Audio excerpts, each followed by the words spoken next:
मेरी मालकिन अपने 2 महीने के बेटे को डिब्बे वाला दूध पिलाती थी, लेकिन उनका बेटा हर समय बीमार रहता था। डॉक्टर का कहना था कि बच्चे को माँ के दूध की सख्त ज़रूरत है, मगर मालकिन अपने बेटे को अपना दूध नहीं पिलाती थी। मालिक ने मुझसे कहा कि मैं तुम्हें 50,000 रुपये दूंगा, तुम मेरे बेटे को अपना दूध पिलाया करो। मैं 50,000 का सुनकर मान गई। मैं मालकिन के बच्चे को खुश होकर अपना दूध पिलाती थी, मगर मैं जिस समय भी बच्चे को दूध पिलाती, बड़े मालिक मेरे सर पर खड़े रहते और बच्चे को देखते रहते। मुझे बड़ी शर्म आती थी, मगर मैं उन्हें कुछ कह नहीं सकती थी, क्योंकि मुझे 50,000 रुपये जो मिल रहे थे। एक बार आधी रात को बच्चे को दूध पिलाने गई। अभी बच्चे को दूध पिलाना शुरू ही किया था कि तभी बड़े मालिक आ गए, और फिर मेरे तो होश उड़ गए। जब मेरा नाम चंपा है, मेरे पति की सैलरी बहुत ही कम थी, मुश्किल से ही घर का गुजारा हो पाता था, और फिर उस पर मेरा बेटा जो अभी सिर्फ 8 महीने का था, उसके फटे हुए कपड़े देखकर मुझे रोना आ जाता था। मेरे पास तो खाने के पैसे भी नहीं थे। एक बार मेरी पड़ोसन ने मुझसे एक ऐसी बात कही जिसे सुनकर मैं सोच में पड़ गई, लेकिन मुझे लगा कि शायद मेरा पति मुझे इस बात की अनुमति नहीं देगा। वो काम ही कुछ ऐसा था। मेरी पड़ोसन कहने लगी कि उसके कोई जानने वाले हैं जिन्हें एक ऐसी औरत की ज़रूरत है जो उनके बच्चे के लिए दाई का काम कर सके, उनके बच्चे को पाल सके और उनके बच्चे को अपना दूध पिला सके। अपनी पड़ोसन की बात सुनकर मैं चुप सी हो गई थी। वो फिर से कहने लगी, वो बहुत ही अमीर आदमी है, मगर उसकी पत्नी अपने 2 महीने के बेटे को दूध नहीं पिलाती, डिब्बे वाला दूध ही पिलाती है, जिसकी वजह से उनका बेटा बीमार रहता है। और उस आदमी को अपने बेटे से बहुत मोहब्बत है।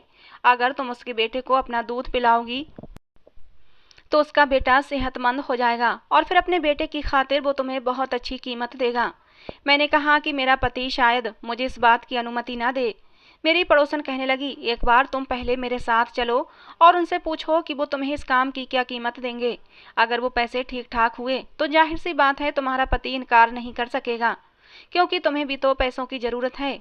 और फिर वो तुम्हें अच्छी खुराक भी देंगे ताकि तुम उनके बेटे को ज़्यादा से ज़्यादा दूध पिला सको। तुम्हारे बेटे को भी इस चीज़ का फ़ायदा होगा। देखो ना, तुम्हारा बेटा कितना कमज़ोर हो गया है, क्योंकि तुम्हारी खुराक अच्छी ना होने की वजह से तुम्हारा बेटा भूखा ही रहता है, उसका पेट अच्छे से नहीं भर पाता, इसलिए देखो कितना कमज़ोर हो गया है। मैंने अपने बेटे की तरफ देखा। वाकई मेरे बेटे के चेहरे से भूख और गरीबी झलक रही थी। अपने बेटे को देखकर मुझे उस पर दया आ गई, और ये सब सुनकर मैं चुप हो गई थी। जाहिर सी बात है, मेरे पति की तनख्वाह बहुत ही कम थी और इसमें मेरी गुजर बसर नहीं होती थी, ना ही मैं अच्छी खुराक खा सकती थी। मेरा बेटा भी बहुत कमज़ोर सा था, और फिर औलाद की खातिर मैं ये कदम उठाने के लिए तैयार हो गई। हालांकि किसी दूसरे बच्चे को गोद में भरना और अपने बच्चे का हक दूसरे बच्चे को देना बहुत ही मुश्किल बात होती है। ये कोई आसान काम नहीं होता, लेकिन अपने बच्चे की खातिर मैं ये सब करने के लिए तैयार थी। मुझे भी अपने पड़ोसन की बात ठीक ही लग रही थी कि पहले मैं उन लोगों से बात कर लूं, ताकि अगर मुझे वहां से अच्छी तनख्वाह मिलने की उम्मीद हुई तभी मैं अपने पति से इस बारे में बात करूंगी और उसे राजी करने की कोशिश करूंगी।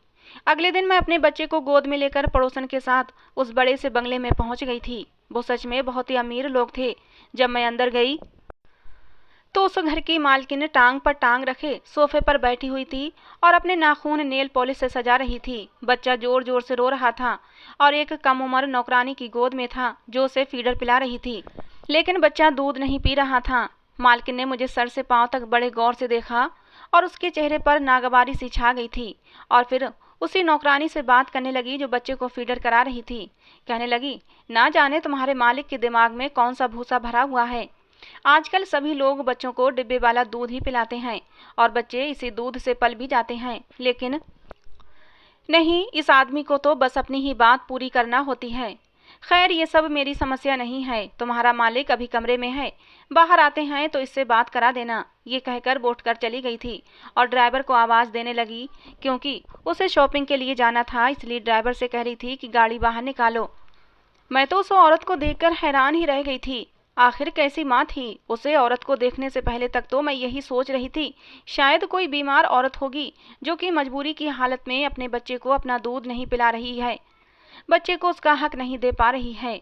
लेकिन ये तो हट्टी कट्टी औरत थी, सेहतमंद भी थी और अपने बच्चे को भगवान की दी हुई सौगात से दूर रखे हुए थी। लेकिन शायद आजकल की मॉडर्न टाइप की माएँ ऐसी ही होती हैं, अपने बच्चों को नौकरों के रहमो करम पर छोड़ देती हैं और नौकरों से ही अपने बच्चे पलवाती हैं। बच्चों को सीने से लगाने के बजाय नौकरों के हाथ में बच्चे दे देती हैं। मैंने एक ठंडी गहरी सांस भरी। समय समय की बात है, मेरे पास इतने पैसे नहीं थे कि अच्छी खुराक ले पाती ताकि मेरा बेटा भी सेहतमंद होता, और उस औरत के पास सब कुछ था, लेकिन ये फिर भी अपनी औलाद को उसके हक से दूर रख रही थी। वो औरत उठ के जा चुकी थी। कुछ देर बाद ही इस घर का मालिक कमरे से निकला और मेरी पड़ोसन से कहने लगा, क्या ये वही औरत है? पड़ोसन कहने लगी, जी जी यही है। मैं तो उस आदमी को देखती ही रह गई थी। ऐसी रौबदार शख्सियत थी कि मैं आंखें झपकाना भूल गई थी। लंबा चौड़ा कद, घुंघराले बाल, बड़ी बड़ी आंखें, गेहूंगी रंगत। ऐसी रौबदार पर्सनालिटी कि अच्छा भला आदमी उसको देखकर हड़बड़ा जाए। मैंने जल्दी से खुद को संभाला। उस आदमी ने मेरी गोद में पकड़े मेरे बेटे को गौर से देखा, और फिर मेरी सेहत भी कोई खास अच्छी नहीं थी। मैं दुबली पतली सी थी। वो कहने लगा, इन्हें तो खुद खुराक की अच्छी खासी ज़रूरत है, ये भला मेरे बच्चे को कैसे पाल सकती हैं? मैंने उसकी बात सुनी और कहा, रोजी रोटी देना तो भगवान के हाथ में होता है। जिस भगवान ने बच्चे दिए हैं तो बच्चों की खुराक का जरिया भी बनाया है, और ताकत भी बच्चों को वही देता है। मेरी बात सुनकर उसने बड़े गौर से मुझे देखा और कहने लगा, मेरा बच्चा बहुत बीमार रहने लगा है, क्योंकि उसे डिब्बे वाला दूध हजम ही नहीं होता। डॉक्टर कहते हैं कि इस बच्चे को माँ के दूध की सख्त ज़रूरत है, लेकिन मेरी पत्नी किसी भी तौर पर राजी नहीं है कि बच्चे को उसका ये हक दिया जाए। मैं अपने बेटे के लिए बहुत परेशान रहता हूँ। मेरा बेटा मेरे लिए सब कुछ है, मैं उससे बहुत प्यार करता हूँ। ऐसा समझ लो मेरा बेटा मेरी सबसे बड़ी कमजोरी है। मैंने कहा कि आप मुझे कितने पैसे दे सकते हैं? मेरे सवाल पर वो कहने लगा, जितने तुम चाहो मैं उतने दे दूंगा। मुझे पैसे देने में कोई दिक्कत नहीं है। मेरे पास भगवान का दिया सब कुछ है, बस मेरा बेटा ठीक हो जाए, मुझे और कुछ नहीं चाहिए। उसने मुझे महीने के 50,000 रुपये देने को कहा, और ये सुनकर तो मेरी आंखें हैरत से फटी की फटी रह गई थीं। ये तो मेरी ज़रूरत से अच्छे खासे ज़्यादा पैसे थे। मैंने कहा, मैं सोचकर और अपने पति से बात करके बताऊंगी, आपको जवाब दूंगी। और फिर मैं वहाँ से चली आई थी। जब मैंने अपने पति को बताया तो पहले तो वो खामोश हो गया, लेकिन थोड़ी सी तू तू मैमे के बाद उसने मुझे इजाज़त दे दी थी। अगले दिन जब मैं उस बंगले पर गई, मालिक घर पर ही मौजूद था। मुझे देखकर अपना बेटा मुझे पकड़ा दिया और कहने लगा, आज तुमको दिन भर यहीं रहना पड़ेगा। हाँ, रात को 10 बजे के बाद तुम जा सकती हो। मैं अपने बेटे को भी साथ लाई थी। मैं एक नौकरानी के साथ एक दूसरे कमरे में चली गई। ये कमरा इसी बच्चे के लिए बनाया गया था। वो बच्चा लगातार रोए जा रहा था। शायद उसे बहुत तेज भूख लगी हुई थी। भूख की वजह से ही वो जोर जोर से रो रहा था। मुझसे उसकी हालत देखी नहीं गई। आखिर मैं भी तो एक माँ थी, मुझे उस पर दया आ गई। मैंने उसे अपने साथ लगा लिया और उसे चुप करवाया। लेकिन उस बच्चे को मेरी गोद में देकर मेरा बेटा बड़े गौर से मुझे ही देख रहा था। मैं अपने बच्चे के हक पर किसी और को भी शामिल कर चुकी थी। मेरा बेटा बार बार मेरी तरफ लपक कर मेरी गोद में आने की कोशिश कर रहा था, लेकिन उस समय मालिक का बेटा मेरी गोद में था। मैं उसे दूध पिलाकर सुलाने की कोशिश कर रही थी। मैंने अपने बेटे के चेहरे पर एक अजीब सी बेचैनी देखी थी।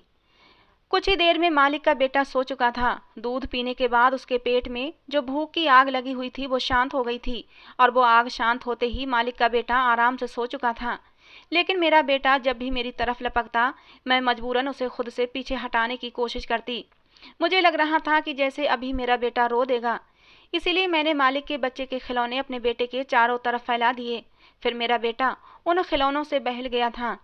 मैंने उस बच्चे को सुलाया और बेड पर लिटा दिया। कमरे में एसी भी ऑन था, और फिर मेरे बच्चे को भी भूख लग रही थी। कुछ उसका भी सोने का समय था। मैंने अपने बेटे को भी सुला दिया, लेकिन अब मैं ये सोच रही थी कि अपने बेटे को लिटाऊं कहाँ पर। बेड तो मालिक के बेटे का था, और उस बेड पर अपने बेटे को मैं नहीं सुला सकती थी। आखिर हम गरीब लोग थे, हमारी इतनी औकात कहाँ थी कि नरम गुदगुदे बेड पर मालिक के बेटे के साथ मैं अपने बेटे को सुला सकती। मैंने अपने बेटे को जमीन पर ही लिटा दिया और खुद भी उसके बराबर ही बैठ गई। अभी कुछ ही देर हुई थी कि कमरे का दरवाज़ा खुला और एक नौकरानी कमरे में दाखिल हुई। उसके हाथ में दूध का एक गिलास था। नौकरानी ने दूध का गिलास मेरे हाथ में थमा दिया। मैं उसे हैरत से देखने लगी। वो नौकरानी बोली, मालिक कह रहे हैं कि तुम इसे पियो, और कुछ ही देर बाद मैं तुम्हें फल भी ला कर दूंगी। वो सारे के सारे फल तुम्हें खाना पड़ेंगे। ये सुनकर मुझे बहुत हैरत हुई थी। मैंने कहा, ये सब मैं कैसे खाऊंगी? वो नौकरानी कहने लगी, मालिक का हुक्म है। वो कह रहे हैं कि आपकी अच्छी खुराक रहेगी तभी उनका बेटा भी सेहतमंद रहेगा, क्योंकि आपकी अच्छी खुराक होगी तभी उनके बेटे को आप पेट भर के दूध पिला सकेंगी। ये सुनकर मैंने दूध का पूरा गिलास पी लिया। पूरे 1 साल बाद मैं दूध का भरा हुआ पूरा गिलास पी रही थी, वरना तो रोज बस 2-3 घूंट दूध में ही पत्ती 1 कप में डालकर पतली सी चाय पीने को मिलती थी। ना जाने क्यों मेरी आंखों से आंसू बह रहे थे।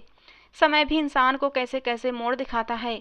कहाँ मैं एक रोटी को तरसती थी और यहाँ मेरे सामने दुनिया जहान की हर चीज रखी हुई थी, सिर्फ उस मालिक के बच्चे की वजह से। कुछ ही दिनों में मेरी सेहत में फर्क नजर आना शुरू हो गया था। मेरा सूखा हड्डियों वाला शरीर अब भरने लगा था, चेहरे पर चमक आने लगी थी। खुद को आईने में देखती तो पहचान ही नहीं पाती। इतनी सुंदर तो मैं कभी शादी से पहले भी नहीं रही थी। हम तो पैदाइशी गरीब थे, एक एक चीज को तरस तरस कर देख कर रह जाते थे, पर उसे हासिल नहीं कर पाते थे। शुरू से ही मेरा शरीर हड्डियों का ढांचा रहा था और फिर बच्चे की पैदाइश के बाद तो और भी कमजोर हो गई थी। लेकिन जब खुराक अच्छी हुई तो शरीर भरने लगा था, चेहरे की रंगत निखर गई थी, चेहरे पर एक अजीब सी चमक आ गई थी। मेरा पति भी अब मुझे देखकर खुश होता, कहता अब तो तुम बहुत ही सुंदर हो गई हो, और मैं शर्मा कर रह जाती। 1 महीना पूरा हुआ, मालिक ने मुझे पूरे 50,000 रुपये दिए। पैसे लेकर मैं बहुत ही खुश हुई थी। इतने सारे पैसे देकर मेरा पति भी तो बहुत खुश था। इतने सारे पैसे तो वो 5 साल में भी इकट्ठे नहीं कर पाता। जैसे ही पैसे मिले थे मैं घर का ढेर सारा सामान खरीद लाई थी। उस दिन मैंने अपने घर में खूब सारा खाना बनाया था। मेरे पति ने पहली बार इतना स्वादिष्ट खाना खाया था। अपना खुशहाल घर देखकर मैं भी अंदर से बहुत खुशी महसूस कर रही थी। सब कुछ बहुत ही अच्छा जा रहा था। मैं रोज सुबह मालिक के घर जाती और रात के 10 बजे तक आ जाया करती थी। लेकिन एक चीज जो मैंने महसूस की थी वो ये थी कि जब भी मैं मालिक के बेटे को कमरे में ले जाती, कुछ ही देर बाद किसी न किसी बहाने से मालिक भी कमरे में आ जाता। मुझे बड़ी अजीब ही नज़रों से देखा करता था। मुझे उलझन सी महसूस होती। मैं फौरन उसके बच्चे को गोद से उतार देती। वो मुझे अपने बेटे के बारे में पूछने लगता। मुझे अपने मालिक की ये हरकत बहुत बुरी सी लगती थी कि वो कमरे में बिना झिझक के क्यों आ जाते हैं। जब 5-6 दिन तक यही सिलसिला चलता रहा तो फिर मैंने एक दिन उनसे कह ही दिया, मालिक देखिए, मुझे आपका यूं आना अच्छा नहीं लगता। आप बार बार कमरे में क्यों आ जाते हैं। मेरी बात सुनकर उसके माथे पर बल पड़ चुके थे। कहने लगा, सच्ची बात बताऊं तुम्हें। मैंने कहा, हाँ बोलिए। मालिक कहने लगा, देखो, मैं तुमको जो खाने पीने में इतनी सारी चीजें देता हूँ, सिर्फ इसलिए देता हूँ ताकि मेरा बच्चा सेहतमंद रहे। मुझे बस यही शक रहता है कि हो सकता है तुम मेरे बेटे की बजाय कहीं अपने बेटे पर ज्यादा ध्यान न देती हो, मेरे बेटे को भूखा रख देती हो और अपने बच्चे को पेट भर के दूध पिला देती होगी। बस मेरे मन में यही शक चलता रहता है। अगर मैं इतना सारा पैसा खर्च कर रहा हूँ तो अपनी औलाद के लिए कर रहा हूँ। मालिक की बात सुनकर मेरा दिमाग घूम कर रह गया था। क्या समझता था वो मुझे? क्या मैं बेईमान हूँ? उसका खा पी कर अपने बच्चे को सेहतमंद करूँगी और उसके बच्चे को भूखा रखूँगी। मैंने कहा, साहब जी, मैं गरीब जरूर हूँ लेकिन नमक हराम नहीं हूँ, और आपको ऐसे ही शक है तो ठीक है, आप किसी औरत को रख लें ये देखने के लिए कि मैं आपके बच्चे को भरपेट दूध पिलाती हूँ या नहीं। ये कहने के बाद मैंने अपना बच्चा गोद में उठाया और बाहर जाने लगी। वो मुझे पीछे से पुकारता रह गया, लेकिन मैं 1 मिनट भी वहां नहीं रुकी और अपने घर आ गई। मैं गरीब जरूर थी लेकिन बेजमीर नहीं थी। इतनी बातें सुनने के बाद मैं भला क्यों रुकती। मैं अपने बच्चे का हक उसके बेटे को दे रही थी, उसका ख्याल भी रखती थी। जब तक मैं वहां होती थी उसके बच्चे को संभालती भी थी और अपने बच्चे को उसके खिलौनों से बहलाती रहती थी। हालांकि मेरी गोद पर मेरे बच्चे का हक था कि मैं उसे ध्यान देती। उसी रात मुझ पर एक और मुसीबत टूट गई। मेरा पति घर वापस आ रहा था कि रास्ते में उसका एक्सीडेंट हो गया। मुझे फ़ोन आया और किसी ने मुझे बताया कि तुम्हारे पति का एक्सीडेंट हो गया है। इतना सुनना था कि मैं परेशान हो गई। मेरे हाथ से फ़ोन छूट कर गिर चुका था। मैं भागती हुई अस्पताल पहुंची थी। एक्सीडेंट बहुत ही बड़ा हुआ था, बहुत ज़्यादा खून बह चुका था। डॉक्टरों ने कह दिया था कि तुम्हारे पति का बचना मुश्किल है। मैं रो रो कर भगवान से अपने पति के प्राणों की भीख मांग रही थी, लेकिन भगवान को मुझ पर दया नहीं आई। मेरा पति मुझे छोड़कर जा चुका था। जब डॉक्टर ने मुझे बताया कि तुम्हारा पति अब इस दुनिया में नहीं रहा तो मैं बेहोश होकर गिर चुकी थी। होश में आई तो मेरा सब कुछ लुट चुका था। कभी अपने कुछ ही महीने के बच्चे को देखती तो कभी अपने पति के मुर्दा शरीर को। मैं फूट फूट कर रो रही थी। कुछ समझ नहीं आ रहा था क्या करूं। कब मेरे पति का पोस्टमार्टम हुआ और कब वो घर ले जाए गए, मुझे कुछ होश नहीं था। मेरी तो पूरी दुनिया ही लुट चुकी थी। मेरे घर पर लोगों की भीड़ लग चुकी थी। मेरे पति का अंतिम संस्कार हो गया। वो रात मैंने पूरी रोते हुए गुजार दी थी, जबकि मेरे बेटे को खबर भी नहीं थी कि उसका बाप उसे अकेला इस दुनिया में छोड़कर जा चुका है। जो भी मुझे और मेरे बच्चे को देखता यही कहता कि तुम अभी जवान हो और फिर तुम्हारे साथ ये मासूम सा बच्चा, तुम्हारे आगे की जिंदगी कैसे कटेगी? तुम्हारा पति तो उस जवानी में ही तुम्हें अकेला छोड़कर दुनिया से चला गया है। लोगों के सवाल और अजीब सी नजरों से मैं कटकर रह जाती थी। मैं शौक की सी हालत में बैठी हुई थी। और फिर अगले दिन मेरे घर के दरवाजे के बाहर एक बड़ी सी गाड़ी आकर रुकी थी। गली के बच्चे उस गाड़ी के साथ साथ भागते आए थे। हर कोई आंखें फाड़े उस बड़ी सी गाड़ी को देख रहा था। आखिर हमारे छोटे से मोहल्ले में ये बड़ी सी गाड़ी कहाँ से आ गई थी? तभी हमारे घर का दरवाजा खुला और मेरे मालिक घर में दाखिल हुए। गांव की औरतें मुंह खोले उनको देखने लगीं, जबकि मालिक सबको नजरअंदाज करते हुए मेरे पास आए। हालात की नजाकत का उन्हें अंदाजा हो चुका था। उन्हें ये भी खबर मिल चुकी थी कि मेरे पति की कल रात ही एक एक्सीडेंट में मौत हो चुकी है। मेरे पति की मौत पर मेरे मालिक अफसोस जाहिर करने लगे। मैं फूट फूट कर रोने लगी थी। तब मेरे मालिक कहने लगे, तुम चिंता मत करो, सब ठीक हो जाएगा। दरअसल मैं तुम्हें ये बताने आया था कि मेरे बेटे की तबीयत बहुत ही खराब है। वो तो अब नौकरानी के पास भी चैन से नहीं रहता, बस रोता ही रहता है। उसको तुम्हारी गोद की आदत हो चुकी है। उसने कल से कुछ भी नहीं खाया पिया है। मेरे बेटे की हालत बहुत खराब है। मैं तुमसे हाथ जोड़कर विनती करता हूँ कि तुम वापस चली आओ। मैं अपनी गलती पर माफ़ी मांगता हूँ। अब तुम्हारे साथ कभी भी बदतमीजी नहीं करूँगा। उस दिन मैं अपने बच्चे को लेकर कुछ ज़्यादा ही जज्बाती हो गया था, क्योंकि जिस बच्चे की सगी माँ उसकी सगी नहीं बन सकी तो भला उसको केवल दूध पिलाने वाली औरत पर मैं एकदम से कैसे विश्वास कर सकता था। मालिक की बात सुनकर मुझे भी समझ आया कि मालिक भी अपनी जगह ठीक ही थे। उन्होंने मेरे हाथ पर कुछ पैसे रखे और फिर वहां से चले गए। मेरे पति की तो मौत हो ही चुकी थी, मगर घर का राशन भी अब खत्म होने वाला था। मुझे कई बार नौकरानी का भी फोन आ चुका था कि मालिक का बेटा बहुत ही बीमार है, सिर्फ वो तुम्हारी गोद के लिए ही तड़प रहा है। उसे तुम्हारी गोद में ही सुकून मिल सकता है। अब मुझे उस मासूम बच्चे की चिंता हो रही थी। आखिर को मैं भी एक माँ थी, मेरी गोद में भी एक मासूम सा बच्चा था। भला मैं दूसरे के बच्चे की कैसे चिंता न करती। उस दिन मैंने मालिक को फ़ोन किया तो उन्होंने फ़ौरन गाड़ी भिजवा दी, जिसमें बैठकर मैं मालिक के घर पहुंच गई थी। मेरी खुद की हालत भी बहुत ख़राब थी, मगर इसके बावजूद मैंने जैसे ही मालिक के बच्चे को उठाया तो वो फ़ौरन खामोश हो गया। वो मेरी गोद को पहचान चुका था। उसकी हालत बहुत ही ख़राब हो चुकी थी। मैंने जल्दी से उसे दूध पिलाया। वो मेरी गोद से चिपटकर जल्दी ही मेरा दूध पीने लगा था। उस बच्चे को मेरी आदत हो चुकी थी। अब हर समय वो मेरे पास ही रहने लगा था।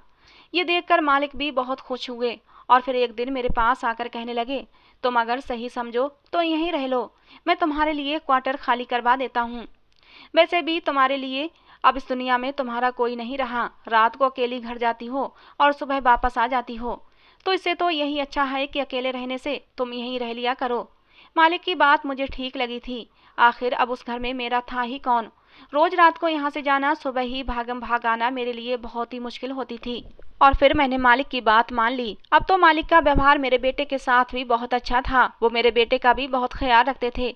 जो भी चीज़ अपने बेटे के लिए लाते वही मेरे बेटे के लिए भी लेकर आते थे, जबकि मालकिन को अपने बेटे की कोई चिंता ही नहीं थी। वो हर समय शॉपिंग, दोस्तों के साथ उनकी पार्टी ही होती रहती थी। कई बार तो वो दूसरे देश के लिए ही अकेली अपने दोस्तों के साथ चली जाया करती थीं। उन्हें इस बात की जरा भी चिंता नहीं थी कि उनका बेटा किस हाल में है। मैं अपने पति को याद करके कभी कभी बहुत उदास हो जाया करती थी।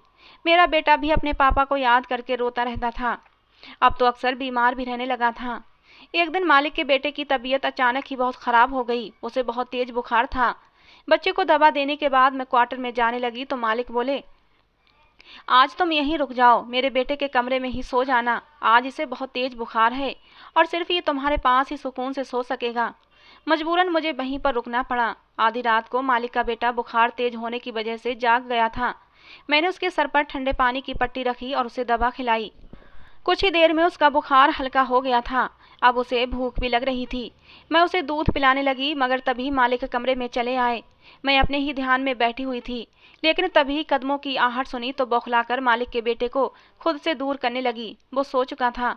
उसकी तबीयत भी कुछ ठीक थी। मेरी घबराहट देखकर मालिक मेरे सामने कुर्सी खींच कर बैठ गए और फिर आगे जो बोले वो सुनकर मेरे कदमों के नीचे से जमीन निकल गई थी।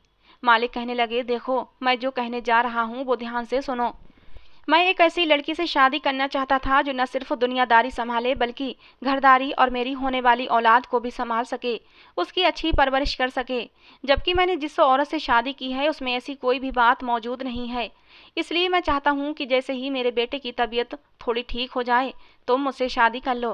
तुम मेरे बेटे का बहुत अच्छे से ख्याल रखती हो, मेरा बच्चा भी तुमसे घुल मिल चुका है। मैं चाहता हूँ कि तुम्हें उसकी माँ का स्थान दे दूँ। मैंने जब मालिक की ये बात सुनी तो मेरा चेहरा सफ़ेद पड़ चुका था। मैंने फौरन कहा कि नहीं, मुझे सिर्फ अपने पति से मोहब्बत है, मैं अपने पति के अलावा किसी और के बारे में सोच भी नहीं सकती। अभी तो मेरे पति को मरे 3 महीने भी नहीं हुए और मैं अभी से किसी और से शादी रचाकर बैठ जाऊं, मैं ऐसा नहीं कर सकती। अभी तो मेरे पति की चिता की राख भी ठंडी नहीं हुई है और इतनी जल्दी मैं सुहागन भी बन जाऊं, मेरा जमीर ये गवारा नहीं करता। मैं वहां से उठकर वापस अपने क्वार्टर में जाने लगी। मालिक कहने लगे, तुम्हें इस फैसले का पूरा हक है, तुम जो कहोगी मैं वही करूंगा। मालिक का व्यवहार मेरे बच्चे के साथ बहुत ही अच्छा था। उनकी वजह से मेरे बेटे को बहुत ज़्यादा ऐशो आराम भरी जिंदगी मिल रही थी। मैंने जब अपने बच्चे के फ्यूचर को देखा और मालिक के बेटे को, तो फिर मुझे मालिक का फैसला सही लगा था। अगर मैं मालिक से शादी कर लेती तो मेरे बच्चे को बहुत ही अच्छा फ्यूचर मिल जाता और फिर मैं भी तो तन्हा अकेली औरत थी। अगर मालिक चाहते तो मेरे साथ ज़बरदस्ती भी कर सकते थे, मेरे साथ बिना शादी के ही संबंध बना सकते थे, लेकिन उन्होंने ऐसा नहीं किया। उन्होंने बहुत ही इज्जत, सम्मान और प्यार के साथ मुझसे शादी की पेशकश की थी और फिर पूरे फैसले का हक भी मुझे दिया था। मैं हाँ करूँ या ना, मेरे फैसले पर उन्हें कोई आपत्ति नहीं होगी। और फिर मैं एक फैसले पर पहुंचकर सुकून से सो गई। सुबह उठते ही सबसे पहले मैंने मालिक को अपना फैसला सुना दिया कि मैं आपसे शादी करने के लिए राजी हूँ। मालिक मेरे फैसले से बहुत ही खुश हुए थे, लेकिन जब ये बात मालकिन को पता चली तो वो भड़क उठी थीं। उन्होंने उसी समय अपने पति के चेहरे पर एक थप्पड़ दे मारा और कहा, तुम्हारी हिम्मत कैसे हुई एक नौकरानी से शादी करने की। मालकिन किसी अमीर बाप की बिगड़ी हुई औलाद थी और मालिक को अपना गुलाम समझती थी। मगर मालिक ने उन्हें कुछ नहीं कहा और तलाक के पेपर मालकिन के मुंह पर मारकर उनसे कहा कि अब तुम इस घर से चली जाओ, तुम्हारा मेरे घर और मेरी जिंदगी में अब कुछ नहीं बचा। जो औरत अपने बच्चे की नहीं हो सकी वो भला मेरी क्या होगी। तुम्हारे जैसा व्यवहार तो एक सौतेली माँ भी बच्चों के साथ नहीं करती, जैसा तुम अपने सगे बच्चों के साथ व्यवहार करती हो। मालकिन चीखती रही और उसने अपने बाप को फ़ोन कर दिया, मगर मालिक भी उस समय बहुत गुस्से में थे। वो किसी की भी बात नहीं सुन रहे थे। कुछ देर बाद एक बहुत बड़ी गाड़ी आई और मालकिन हमेशा हमेशा के लिए घर से चली गई थीं। साथ में धमकी भी दे गई थी कि मैं तुम दोनों को देख लूंगी। अगले ही दिन मालिक से मेरी बहुत ही सादगी के साथ शादी हो गई थी। मेरी मालकिन का बाप उसे हमेशा हमेशा के लिए अमेरिका लेकर चला गया था और उसका किस्सा यहीं पर ख़त्म हो गया था। मगर मुझे बहुत अफसोस हुआ था कि काश मालकिन अपने बेटे को कुछ समय देती, इस घर को समझती, अपने पति की सेवा और सम्मान करती। लेकिन मालकिन के तो शौक ही निराले थे। अपने दोस्तों, पार्टियों और शॉपिंग के अलावा उन्हें किसी भी चीज़ की परवाह ही नहीं थी। शादी के शुरू दिनों में मुझे लगता था कि कहीं मैंने ये फैसला करके कुछ गलत तो नहीं कर दिया, मगर शादी के बाद जब मैंने अपने पति की मोहब्बत देखी तो खुद को खुशकिस्मत समझने लगी थी। शायद ये सब कुछ मेरे नसीब में लिखा हुआ था। मेरे बेटे को बाप का प्यार मिल रहा था, वही मालिक के बेटे को भी एक माँ की मोहब्बत मिल रही थी। मैं भगवान का जितना धन्यवाद करूं उतना ही कम है। उसने कैसे एक रास्ता बंद किया तो दूसरा रास्ता मेरे लिए खोल दिया था और मेरी ज़िंदगी खुशियों से भर दी थी। दोनों ही बच्चे अब बहुत खुश रहने लगे थे, क्योंकि उनकी ज़िंदगी में माँ बाप के प्यार की अब कोई कमी नहीं थी। तो दोस्तों, ये थी आज की हमारी कहानी। आपको कैसी लगी कमेंट बॉक्स में ज़रूर बताना। पसंद आई हो तो प्लीज़ लाइक करना। रोज़ एक नई कहानी सुनने के लिए हमारे चैनल को सब्सक्राइब जरूर करना। दोस्तों, मिलते हैं अगली किसी नई कहानी में।